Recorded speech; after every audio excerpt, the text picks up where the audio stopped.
Hi everyone, I'm Tim, BehindLogin's Research Director. Today we're going to look at one of our experience benchmark features, which is the pensions value and transactions feature.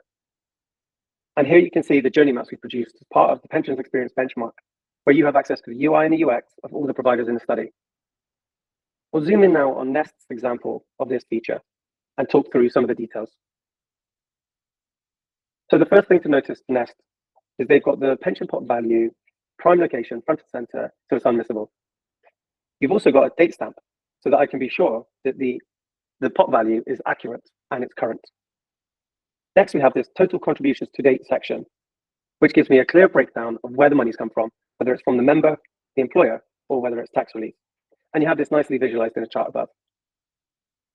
If anybody is unclear on this breakdown, then you've got this question mark button, which allows you to go and seek more information to understand why that breakdown exists, or what that breakdown is made up of. Now, if I tap this contribution history button, then I can go and see all of my previous transactions in a giant list. I've got this member since badge up here, which reminds me when I joined, which is a nice touch, but it's also presented on the homepage here, which I think is perhaps a little overkill.